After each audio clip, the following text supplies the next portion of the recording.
জয়গুরু। গত 10ই জুলাই আমি হসপিটালে ভর্তি হয়েছি।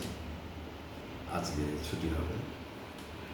হসপিটালে বসে বসে একটা জিনিস ভাবছি যে ঠাকুরের একটা বাণী, শ্রী বিগ্রহের মন্দির ভেবে যত্ন করিস শরীরটা। অ্যাকচুয়াল আমরা বলি অনেক কিছু, করি না। এই বাণীটা বিভিন্ন জায়গায় বলি বা লোককে বোঝাই, কিন্তু নিজে করি না। এই শরীরের যত্ন নেই না বলে আমাদের এরকম মাঝে মাঝে ভোগান্তি হয়। আবার ঠাকুর বললেন, সমবস্থায় রাজি থাকো, দুঃখ তোমার থাকো। দুঃখ কারো প্রকৃতিগত নয়, একে ইচ্ছা করলেই তাড়িয়ে দেওয়া যায়। এটাও মেনে নিতে হবে। আবার আরও একটা কথা মনে করছি, সিসি বর্দা একদিন ইষ্ট প্রসঙ্গে বলছেন যে মানুষ দুটো ক্যালকুলেশন নিয়ে চলে, একটা হচ্ছে ডিভাইন ক্যালকুলেশন, একটা হচ্ছে হিউম্যান ক্যালকুলেশন। মানুষের ভোগান্তি হয় তখনই মানুষ যখন হিউম্যান ক্যালকুলেশনে চলে।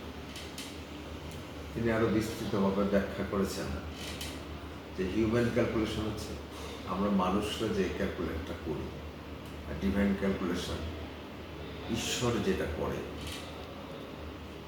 আজকে আমি হসপিটালে ভর্তি, হয়তো আমার মনে হতে পারে যে আমি কেন হসপিটালে ভর্তি হলাম, আমি কেন অসুস্থ হলাম। আজকে এর পাশাপাশি যদি সিসি বর্দার কথায় যদি এটাকে ভাবি যে এটা ডিভাইন ক্যালকুলেশন, হয়তো এমনও হতে পারে যে এই সময়টা আমি যদি বাইরে থাকতাম আমার বড় কোনো দুর্ঘটনা করতে পারত।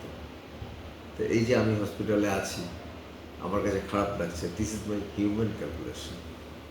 ডিভাইন ক্যালকুলেশন হচ্ছে তিনি যেটা ভেবেছেন যে এই সময় তার হসপিটালে থাকা উচিত, তাহলে একটা বড় দুর্ঘটনা থেকে বেঁচে যাবে।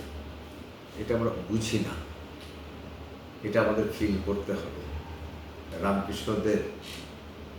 রামকৃষ্ণদেবকে জনৈক ভক্ত প্রশ্ন করছেন যে এই পৃথিবীতে সবচেয়ে আশ্চর্যজনক কি, আশ্চর্যজনক জিনিস আপনার কি মনে হয়?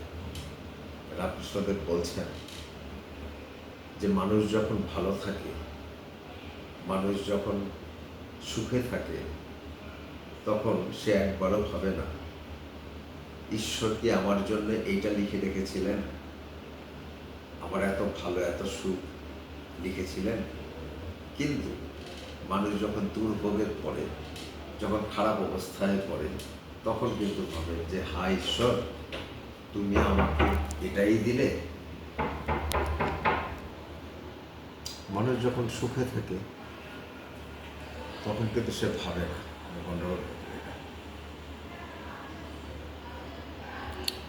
কোনো। এখন মানুষ যখন দুঃখে পড়ে, দুর্ভোগে পড়ে, তখন কিন্তু সে বলে যে হায় ঈশ্বর, তুমি কি আমার কপালে এটাই লিখেছিলে।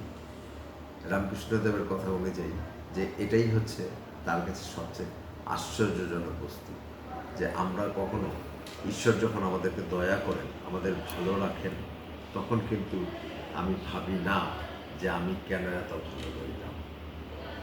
তাই আমাদেরকে শ্রী আচার্যদেবের কথায় মানুষ যদি প্রত্যাশা না রাখে, অতিরিক্ত প্রত্যাশাই মানুষের জীবনে অশান্তি ডেকে আনে। মানুষ যদি ভাবে যে আমি যতটুকু পেয়েছি, ঈশ্বর আমাকে দয়া করে এতটুকু দিয়েছেন, এতে আমি সন্তুষ্ট, তাহলে মানুষ অনেক ভালো থাকে। আজকে যদি একটা ছোট্ট উদাহরণ দিয়ে বলি, যে আমরা যারা যারা সন্তানের পিতা, আমরা সবসময় চেষ্টা করি আমাদের সন্তান যা চায় তাকে সন্তুষ্ট করার জন্য। কিন্তু এখন দেখা গেল আমার সন্তানের বয়স 12 বছর বয়স, সে একটা মোটরসাইকেল চাই। আমি পিতা হিসাবে আমি ভাববো যে না, তার জন্য এই সময় মোটরসাইকেল দেওয়াটা ভালো হবে না, কারণ এতে তার অ্যাক্সিডেন্ট হবে। ঠিক তেমনি আমরা যখন ঈশ্বরের কাছে, ভগবানের কাছে, ঠাকুরের কাছে আমরা এমন কিছু আমাদের চাওয়া উচিত নয় যে যাতে আমার ক্ষতি হতে পারে। হয়তো চাইলাম, সেটা পেলাম না, কারণ তিনি হচ্ছেন পরম পিতা। তিনি জানেন যে ওকে যদি এই সময়ে এই জিনিসটা দেই তাহলে তার খারাপ হবে। তাই ঈশ্বর আমাকে যা দিয়েছেন, ঠাকুর যা দিয়েছেন, তাতে আমাদের সন্তুষ্ট থাকা উচিত। আজকে সকালবেলায় ঠাকুর একটা কথা বলছিলাম যে ভালোবাসা হচ্ছে এমন একটা মুদ্রা যেটা দিয়ে পৃথিবীর সমস্ত শান্তি কেনা যায়। আসুন আমরা ভালোবাসার মুদ্রা দিয়ে আমরা পৃথিবীর শান্তি কিনি। সবাই ভালো থাকবেন। জয় গুরু, বন্দে গুরু।